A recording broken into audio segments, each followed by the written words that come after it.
Final চলবো নাকি? হ্যাঁ,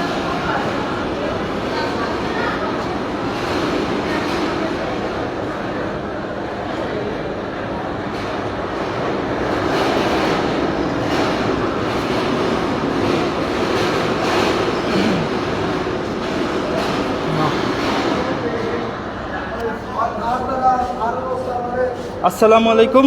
দেখতেছেন প্রতিটি মানুষ নাক বন্ধ করে যাচ্ছে, অথচ খুলনা মেডিকেল কলেজের ডক্টর যারা আছেন সংশ্লিষ্ট বিভাগের তাদের চোখে পড়ছে না, তাদের নজরেও আসছে না। অথচ এখান থেকে যারা প্রতিদিন অসংখ্য মানুষ যাচ্ছে তাদের নাক ঢেকে যেতে হচ্ছে। এখানে আশেপাশে দাঁড়ালে বোঝা যায় এনার পাশে দাঁড়ানোটা কতটা কষ্টকর। যারা লাইভটি দেখছেন আমি সকলের কাছে অনুরোধ রাখবো, আপনারা দয়া করে লাইভটি শেয়ার করবেন। আমার মনে হয় অত্যন্ত একটা জরুরি বিষয়। এই অবস্থা আপনার এবং আমার হতে পারত। আমরা কোনো ধরনের সহযোগিতা চাচ্ছি না, আমরা চাচ্ছি ন্যায় বিচার এবং সঠিক চিকিৎসা। আমরা বাংলাদেশের নাগরিক, আমরা চাই প্রতিটি মানুষ আসলে চিকিৎসা আন্ডারে আসুক। কিন্তু যেখানে এমন অবহেলা মানে স্বচক্ষে দেখা যায়, সেখানে আসলে আমরা কোনো কিছুই আশা করতে পারি না। আমরা জানি নতুন বাংলাদেশ, যেখানে দাদা একটু নেট, যেখানে আসলে আমরা সকলে চাই যে ন্যায্য অধিকার। তো দেখতে পাচ্ছেন এখানে মনে হয় কয়েক লাখ মাছি আছে। দেখেন এখানে আপনারা দেখতে পাচ্ছেন কিনা জানি না, এখানে কয়েক লক্ষ মাছি আছে।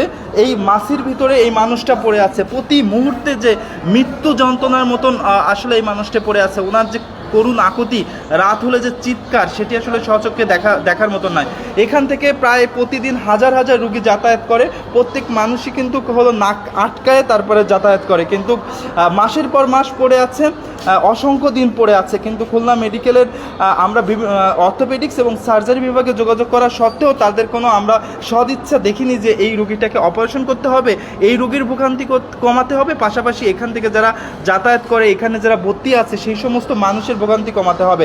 তো আমরা অনেকবার চেষ্টা করেছি খুলনা মেডিকেল সহ বিভিন্ন জায়গায়, যে দেখেন প্রত্যেকটা মানুষ কিন্তু নাকে হলো আর নাক আটকায় যেতে হয়। এতটা দুরবস্থা, এতটা ভয়ঙ্কর অবস্থা দিয়ে কিন্তু দুর্গন্ধ, যেটি আসলে আপনারা মানে স্বচক্ষে না দেখলে বুঝতে পারবেন না যে কী পরিমাণ দুর্গন্ধ ওনার গা থেকে ছড়াচ্ছে।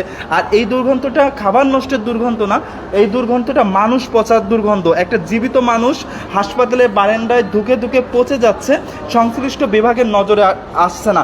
আমরা বারবার দৃষ্টি আকর্ষণ করছি, আমরা আর্থিকভাবে সহযোগিতা করার আশ্বস্ত করেছি, আমরা লোক দিয়ে থাকার আশ্বস্ত করেছি, আমরা সর্বপর্যায়ে সর্বদিক থেকে থাকার আশ্বস্ত করা সত্ত্বেও কিন্তু আমরা তাদের দৃষ্টি আকর্ষণ করাতে পারিনি। তাই শেষ পর্যায়ে আপনাদের দ্বারস্থ হয়েছে। আপনারা যারা দেখছেন, আপনাদের সকলের কাছে অনুরোধ রাখবো, দয়া করে আপনারা লাইভটি শেয়ার করবেন। আপনাদের শেয়ার এর মাধ্যমে কিন্তু এই সংশ্লিষ্ট বিভাগের নজরে আসতে পারে। তো আপনারা সকলের কাছে অনুরোধ, আপনারা দয়া করে লাইভটি শেয়ার করবেন। এনার আসলে স্বচক্ষে না দেখলে বুঝতে পারবেন না, এনার দুই পা একদমই পচে গেছে। আমরা দীর্ঘদিন যাবৎ কিন্তু আমরা হাসপাতালের বিভিন্ন সংশ্লিষ্ট বিভাগে যোগাযোগ করেছি, কিন্তু আমরা তাদের দৃষ্টিগোচর করতে পারিনি, আমরা অপারেশনের ব্যবস্থা করতেই পারিনি।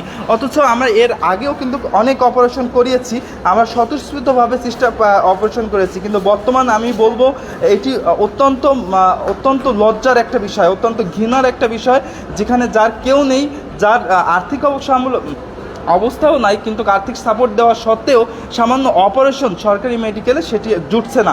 আমাদের সাথে আছেন খুলনা যারা দেখছেন, যারা প্রত্যেকের কাছে আমি অনুরোধ রাখবো, দয়া করে আপনারা লাইভটি শেয়ার করবেন। আমরা আপনাদের কাছে সহযোগিতা চাচ্ছি না, সহযোগিতা চাচ্ছি এই দিক দিয়ে যে দেখুন আসলে মানবতার বিপর্যয় কতদূর হতে পারে, যেখানে একটা মানুষকে কয়েক লক্ষ মাছি ঘিরে আছে। আপনারা দেখতে পাচ্ছেন কিনা আমি জানি না, এখানে আসলে কি দুরবস্থা, কি দুর্গন্ধ। প্রত্যেকটা মানুষ হলো নাক আটকায় এখান থেকে যাতায়াত করতে হয়, কিন্তু আপনার যারা এই সংশ্লিষ্ট তাদের কোনো দৃষ্টিগোচর নাই। এটা আমি একদিন দুই দিন বলবো না, এটি মাসের পর মাস, সপ্তাহের পর সপ্তাহ।